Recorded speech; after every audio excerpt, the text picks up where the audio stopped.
ಮುಡಾ ಹಗರಣ ಬಿಜೆಪಿ ಅವಧಿಯಲ್ಲೇ ಆಗಿರೋದು ಅಂತ ಕೋಲಾರದಲ್ಲಿ ಶಾಸಕ ಕೆವೈ ನಂಜೇಗೌಡ ಹೇಳಿದ್ದಾರೆ.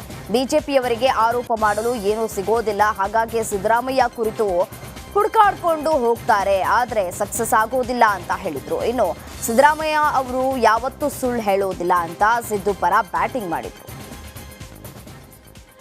ಹಗರಣ ಆಗಿರೋದು ನನ್ನ ಸೋಮಶೇಖರ್ ಅವರು ಬಿಜೆಪಿ ಶಾಸಕರು ಹೇಳಿದಾರಲ್ಲ, ಬಿಜೆಪಿ ಮೈಸೂರು ಜಿಲ್ಲಾ ಮಂತ್ರಿ ಇದ್ರಲ್ಲ ಸೋಮಶೇಖರ್ ಅವರು ಏನು ಹೇಳಿದ್ದಾರೆ, ಇದು ಈ ಸರ್ಕಾರದಲ್ಲಿ ಆಗಿರೋದಲ್ಲ, ಇದು ಬಿಜೆಪಿ ಸರ್ಕಾರದಲ್ಲಿ ಆಗಿದೆ ಅಂತ ಹೇಳಿರೋದು. ಮತ್ತು ಅವತ್ತೇ ಇದು ಇಶ್ಯೂ ಇದ್ದಂತ ಹೌದು.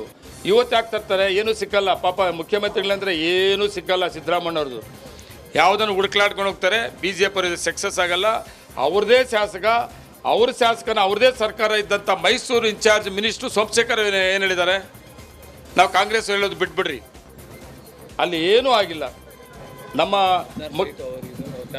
ಬದಲಿ ಜಾಗ ಅದು, 3 ಎಕರೆ ಅವ್ರ ಕುಟುಂಬದ ಜಾಗ, ಬದಲಿ ಜಾಗ ಅದು. ಮುಖ್ಯಮಂತ್ರಿಗಳು ಅದಕ್ಕೆ ಹೇಳಿದ್ದಾರೆ.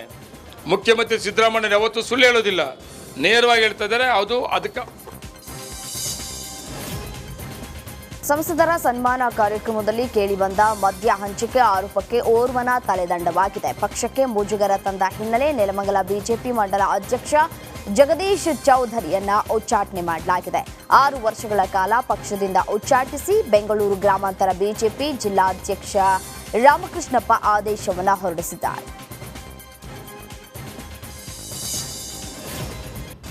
ಹಾಲಿನ ಉತ್ಪಾದನೆ ಹೆಚ್ಚಾದ ಹಿನ್ನೆಲೆ ಕೋಚಿಮುಲ್ ಹಾಲಿನ ಬೆಲೆ ಇಳಿಕೆ ಮಾಡಿದೆ ಅಂತ ಕೋಚಿಮುಲ್ ಅಧ್ಯಕ್ಷ ಮತ್ತು ಶಾಸಕ ಕೆವೈ ನಂಜೇಗೌಡ ಹೇಳಿದ್ದಾರೆ. ಕೋಲಾರದಲ್ಲಿ ಮಾತನಾಡಿದಂತಹ ನಂಜೇಗೌಡ ಇದೇ ವಿಚಾರವಾಗಿ ಸಂಸದ ಡಾಕ್ಟರ್ ಕೆ ಸುಧಾಕರ್ ಅವರನ್ನ ತರಾಟೆಗೆ ತೆಗೆದುಕೊಂಡಿದ್ದಾರೆ. ಈ ವಿಚಾರವನ್ನ ಸಂಸದ ಸುಧಾಕರ್ ವಿಶೇಷವಾಗಿ ತೆಗೆದುಕೊಂಡಿದ್ದಾರೆ. ಆದರೆ ಇಂತಹದ್ದನ್ನೇ ಬಂಡವಾಳ ಮಾಡಿಕೊಂಡಿದ್ದವರು ಅವರೇ ಅಂತ ವಾಗ್ದಾಳಿಯನ್ನ ನಡೆಸಿದ್ದಾರೆ. ನೋಡ್ರಿ, ಕರ್ನಾಟಕ ರಾಜ್ಯದಲ್ಲಿ 15 ಒಕ್ಕೂಟಗಳಲ್ಲಿ 14 ಒಕ್ಕೂಟಗಳು ಯಾವತ್ತು ಹಾಲ್ ರೇಟ್ ಕಡಿಮೆ ಮಾಡಿದ್ರು. ಕೋಲಾರ ಒಕ್ಕೂಟ ಅವತ್ತು ಹಾಲು ಕಡಿಮೆ ಮಾಡಿಲ್ವಾ ನೋಡಿ, ಚೆಕ್ ಮಾಡಿ. ನಮ್ಮ ಉದ್ದೇಶ, ನಮ್ಮ ಕೋಲಾರ ಒಕ್ಕೂಟದಲ್ಲಿ 10 ಲಕ್ಷ ಲೀಟರ್ ಹಾಲಿದ್ದು 7 ಲಕ್ಷ ಲೀಟರ್ ಹಾಲಿಗೆ ಬಂದಾಗ 15 ಒಕ್ಕೂಟಗಳಲ್ಲಿ ಅತಿ ಹೆಚ್ಚಿನ ರೇಟ್ ಕೊಟ್ಟಿದ್ದು ನಮ್ಮದೇ ಕೋಲಾರ ಒಕ್ಕೂಟ. ಹಾಲು ರೇಟು ರಾಜ್ಯದಲ್ಲಿ ಹಾಲು ಉತ್ಪಾದಕರಿಗೆ ಒಳ್ಳೆ ರೇಟ್ ಕೊಟ್ಟಿದ್ದೀವಿ ನಾವು.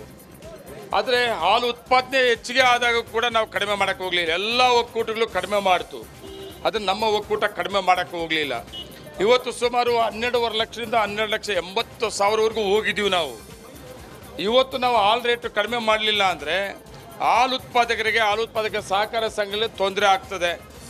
ಮೊದಲಿಂದ ಕೂಡ ಹಾಲು ಹೆಚ್ಚಿಗೆ ಬಂದಾಗ ಮಾರ್ಕೆಟ್ ಮಾಡೋಕ್ಕೆ ಪ್ರಾಬ್ಲಮ್ ಆದಾಗ ಅಂತ ಸಂದರ್ಭದಲ್ಲಿ ಮೊದಲಿಂದ ಸಂಪ್ರದಾಯ ಹಾಲು ರೇಟ್ ಕಡಿಮೆ ಮಾಡೋದು ಮತ್ತು ಜಾಸ್ತಿ ಮಾಡೋದು. ಅದೇ ಪ್ರಕಾರ ಕುಮಾರಸ್ವಾಮಿ ಬಿಜೆಪಿ ಪರ ಮಾತನಾಡದಿದ್ರೆ ಶಭಾಷ್ ಗಿರಿ ಸಿಗಲ್ಲ, ಹೀಗಾಗಿ ಏನೇನೋ ಮಾತನಾಡ್ತಾರೆ ಅಂತ HDK ವಿರುದ್ಧ ಶಾಸಕ ನಂಜೇಗೌಡ ಗುಡುಗಿದ್ದಾರೆ. ಜೆಡಿಎಸ್ ಕತೆ ಮುಗಿದು ಹೋದ ಅಧ್ಯಾಯ, ಮೈತ್ರಿಗೆ ಹೋದ ಬಳಿಕ ಜೀವ ಬಂದ್ಬಿಟ್ಟಿದೆ. 2 MP ಸ್ಥಾನವನ್ನ ಗೆದ್ಕೊಂಡಿದ್ದಾರೆ, ಹೀಗಾಗಿ ಬಿಜೆಪಿ ಪರ ಮಾತನಾಡ್ತಾರೆ ಅಂತ ಆಕ್ರೋಶವನ್ನ ಹೊರಹಾಕಿದ್ದಾರೆ. ಸ್ವಾಮಿ ಅವರಿಗೆ, ಕುಮಾರಣ್ಣವರಿಗೆ ಏನಾಗ್ಬಿಟ್ಟಿದೆ ಅಂದರೆ JDS ಕತೆ ಮುಗ್ದೋದ ಅಧ್ಯಾಯ. ಇವಾಗ ಏನು ಆಕಸ್ಮಿಕವಾಗಿ ಮೈತ್ರಿ ಹೋಗಿದ್ರೆ ಜೀವ ಬಂದ್ಬಿಟ್ಟದೆ. 2 MPಗಳಿಗೆ ಎತ್ಕೊಂಡ್ಬಿಟ್ಟವ್ರೆ, ಕೇಂದ್ರದಲ್ಲಿ ಮಂತ್ರಿ ಕೊಟ್ಬಿಟ್ಟವ್ರೆ. ಬಿಜೆಪಿ ಅವ್ರ ಪರವಾಗಿ ಮಾತಾಡಬೇಕಾಗ್ತದೆ. ಬಿಜೆಪಿ ಅವ್ರ ಪರವಾಗಿ ಮಾತಾಡ್ತಿದ್ರೆ ಅವರಿಗೆ ಬಿಜೆಪಿಯಿಂದ ಶಬಾಷಿಗಿರಿ ಸಿಗಲ್ಲ. ಅದಕ್ಕೆ ಏನೇನೋ ಮಾತಾಡ್ಕೊಂಡು ಹೋಗ್ತಾ ಇದ್ದಾರೆ. ನಾನು ಅವ್ರ ಬಗ್ಗೆ ಮಾತಾಡೋಕ್ಕೆ ಹೋಗಲ್ಲ, ಯಾರು ಅದನ್ನು ಒಪ್ಪೋದಿಲ್ಲ. ಕರ್ನಾಟಕ ರಾಜ್ಯನ ಚೆನ್ನಾಗಿ ಗೊತ್ತಿದೆ. ರಾಜ್ಯ ಸರ್ಕಾರ, ನಮ್ಮ ಮುಖ್ಯಮಂತ್ರಿ ಏನು ಮಾಡ್ತಾಯಿದೆ. ನಮ್ಮ ಜಿಲ್ಲಾ ಮಂತ್ರಿ ಸುರೇಶ್ ಅವರು ಕೂಡ ಅಷ್ಟೇ ಒಳ್ಳೆ ಮಂತ್ರಿ ಇದ್ದಾರೆ, ಒಳ್ಳೆ ಕೆಲಸ ಮಾಡ್ತಾಯಿದ್ದಾರೆ. ಸುಮ್ಮನೆ ಅವ್ರು ಕೊಟ್ಟಂಥ ಜವಾಬ್ದಾರಿ ತುಂಬ ಜವಾಬ್ದಾರಿಯಿಂದ ಮಾಡ್ತಾ ಇರುವಾಗ ಇವರು ವಿರೋಧ ಪಕ್ಷದವರು ಅವ್ರ ಜೊತೆಲೇ ಸೇರಿಕೊಂಡು ಕುಮಾರಣ್ಣವರು ಕೂಡ ಏನೋ ಮಾತಾಡೋದು ನನಗೂ ಕೂಡ ಬೇಜಾರಾಗ್ತದೆ. ನಾನು ಕೂಡ ಕುಮಾರಸ್ವಾಮಿ ಅಭಿಮಾನಿಗಿದ್ದವನು ಮೊದಲು. ಯಾಕೋ ಏನೋ ಅವ್ರು ತಗೊಂಡಂಥ ತೀರ್ಮಾನ ನೋಡಿದಾಗ ಎಲ್ಲೋ ಒಂದು ನೋವು ಆಗ್ತದೆ, ಬೇಜಾರು ಆಗ್ತದೆ, ಯಾಕಪ್ಪ ಹಿಂಗಾಗಿದೆ ಅಂತ ಅನಿಸ್ತದೆ. ನೀಟ್ ಪರೀಕ್ಷೆ ವಿರುದ್ಧ ತಮಿಳುನಾಡು ಮಾದರಿ ನಿರ್ಣಯ ಕೈಗೊಳ್ಳುವ ವಿಚಾರದ ಬಗ್ಗೆ ಸಚಿವ ಶರಣಪ್ರಕಾಶ್ ಪಾಟೀಲ್ ಪ್ರತಿಕ್ರಿಯೆ ಕೊಟ್ಟಿದ್ದಾರೆ. ಸದನದಲ್ಲಿ ನಿರ್ಣಯ ಮಾಡುವುದರಿಂದ ಪರಿಹಾರ ಸಿಗೋದಿಲ್ಲ, ದಿಢೀರಾಗಿ ನಿರ್ಧಾರ ತೆಗೆದುಕೊಳ್ಳುವುದಕ್ಕೆ ಆಗಲ್ಲ. ವಿದ್ಯಾರ್ಥಿಗಳು, ಪೋಷಕರು ಅಭಿಪ್ರಾಯ ಪಡೆಯಬೇಕು ಅಂತ ಹೇಳಿದ್ರು. ಕೇಂದ್ರ ಕೆಲವರ ರಕ್ಷಣೆಗೆ ಹೊರಟಿರೋ ಅನುಮಾನ ಬರ್ತಾ ಇದೆ.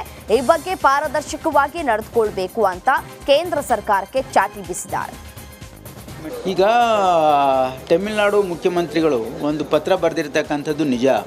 ಏನಂದರೆ ನೀವು ಈ ರೀತಿ ನಿರ್ಣಯವನ್ನು ಕೈಗೊಳ್ಳಬೇಕು ಅಂತಕ್ಕಂಥದ್ದು ಅವರೊಂದು ಪತ್ರವನ್ನು ಬರೆದಿದ್ದಾರೆ.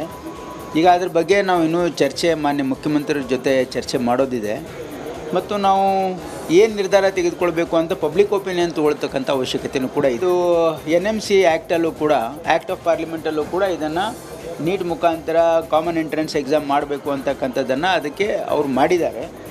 ಅದನ್ನು ನಾವು ಓವರ್ಕಮ್ ಮಾಡಬೇಕು ಅಂತಂದರೆ ನಾವು, ಯಾಕಂದರೆ ನಾವು ನಿರ್ಣಯ ಮಾಡೋದ್ರಿಂದ ನಾವು ಅದನ್ನು ಇಂಪ್ಲಿಮೆಂಟ್ ಮಾಡೋಕ್ಕಾಗೋದಿಲ್ಲ. ಅದಕ್ಕೆ it has a legal hurdles.